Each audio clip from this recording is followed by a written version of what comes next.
Hello everyone, I'm here at Watches and Wonders with Catherine Renier, Yes. the CEO of Jaeger-LeCoultre, and it's very exciting. Catherine, first of all, welcome to the Hour Markers. Very exciting at Jaeger this year. One of the highlights, at least for me, and I'm sure for a lot of people, is the new Tribute Chronograph. Yes, well, good morning. It's a pleasure to welcome you again, a pleasure to be with you celebrating Reverso. That came from a challenge given to our Maison from Indian Polo players. So Yes. there is an amazing story behind this icon. Yes, absolutely. A skeletonized dial on one side. Yes, indeed. How is that? I know Jaeger is the watchmaker of watchmakers, so the silly question is, how did you make that possible? Well, this chrono is a totally new caliber, fully integrated chronograph. So that's how it's possible. Made in the manufacturer, of course, that has made over its 190 years, more than 1,270 calibers. Right. So that's one among many, but one that definitely is shining this year on the salon. The watch has the time on both sides, which is really making it an amazing timepiece, because you can have the front of the watch that is very elegant with a beautiful blue-gray dial, and wear this in a very more probably chic, elegant, kind of peaceful way. And then you have a very expressive chrono, an open work, a beautiful movement that is fully decorated in the manufacturer, of course, and again with the time, so you can wear the watch full on the other side and have a very demonstrative piece. So what I find very interesting also, the movement is fantastic. We expect, when we think about Jaeger launches, it's always about high complications and really expensive watches.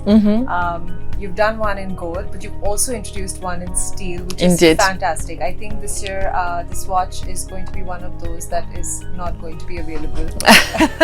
We'll see. It has encountered a great success so far. So we're very happy, and honestly, it deserves it. I mean, the watch is great. It's the expression of Jaeger-LeCoultre and the timelessness of Reverso. This amazing design of Art Deco.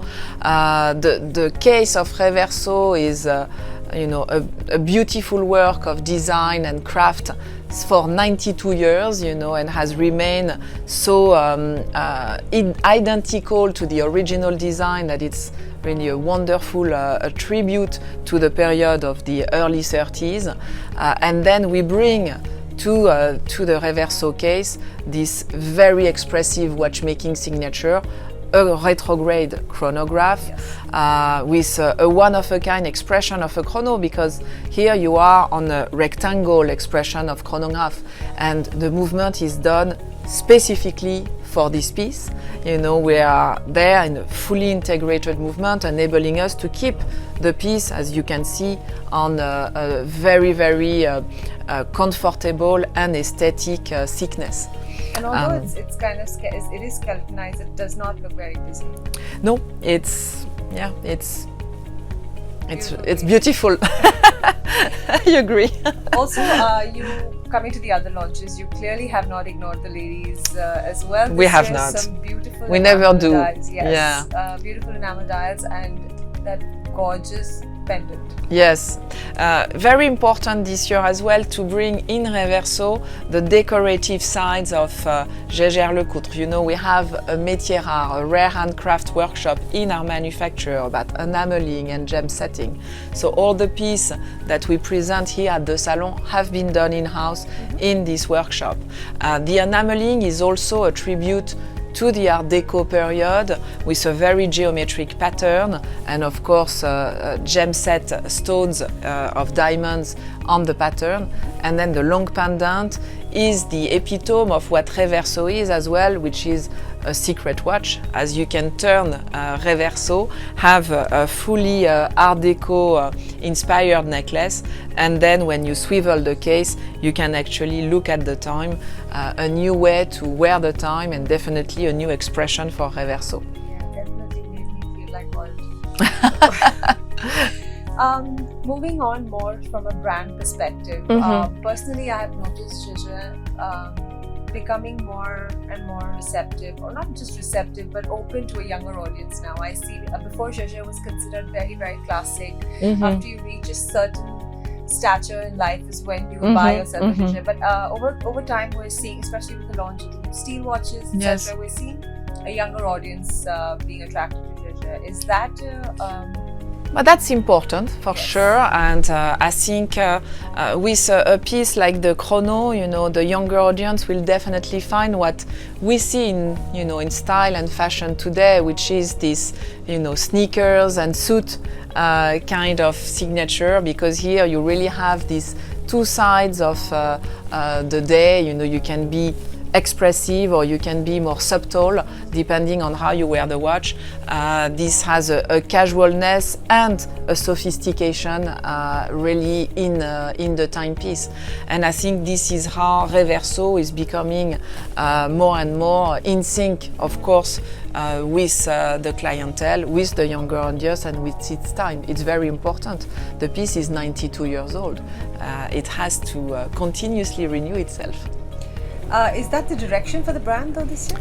Definitely. I mean, bringing complications into Reverso and expressing the watchmaking expertise of Jaeger-LeCoultre in our icon is the way forward. So definitely a new era. The Chrono has been a fantastic success so far, and definitely opening the door to a new expression. Catherine, Jaeger has a lot of history to it, and it's the watchmaker of watchmakers as we know. What are your opinions though of amalgamating blockchain and NFT, all the new technologies, collaborating that with Jaeger-LeCoultre? Yeah, so we're really, you know, following closely. NFTs can bring a lot of added value as well in the blockchain, and really in, you know, supporting our clients in the follow-through and identification of the timepieces. So we're exploring, no concrete plan at the moment. Okay. The 1931 cafe. Fantastic. Yes. Could you tell us a little bit about that concept? Sure. The cafe is our way for us to express, you know, the welcoming spirit of the Vallée and the manufacturer. We've been really intensely working on transporting the experience of visiting Jaeger-LeCoultre in the Vallée around the world, and this cafe is, you know, the greeting, the welcoming, the warmth that you experience when you come in the Vallée. It's the idea of the time slowing down, and you sit and you appreciate the beauty of the pastries inspired by Art Deco and with ingredients from the Vallée. So here you get, of course, the special relationship of nature and the Maison. And of course, it's a moment for, you know, human interaction, for discussions, for warmth. Very much what everyone enjoys at the manufacturer and when visiting us. So that's really where the cafe comes from. I completely agree. I just visited the cafe outside. The pastries were spectacular. Yes. It's early in the morning and I'm already on a sugar rush with that. Well, but it's a good one, and you know, the pastries are done by the chef, the French pastry chef Nina Métayer. We've been working with her for a few years now, and this year she's totally reinvented her view on the pastry for Jaeger-LeCoultre with 3 pastries inspired by the golden ratio, the secret of beauty, and again with ingredients from the Vallée, of course the honey, but as well you know, chestnut and hazelnut, and a special tribute to the pine trees that adorn the Vallée. So she's been extremely creative, and it's a pleasure, and they're delicious. They are delicious. Absolutely. Where can we visit, where can our viewers visit the cafe? So this weekend in Geneva. And then very soon we will have an exhibition in the US. The cafe will follow through, and then many other plans to bring the cafe also in a more permanent basis in some of our flagship stores around the world. So, you know, stay tuned. Fingers crossed, we'll try and convince Catherine to bring one to India as well. Sure. Great. Super. Thank you so much, Catherine. Thank you. Always a pleasure chatting. Our pleasure. With you. Thank you so much. And hopefully we'll see you over a cup of coffee at the 1931 Cafe in Mumbai. Definitely, that's a date. All right, thank you.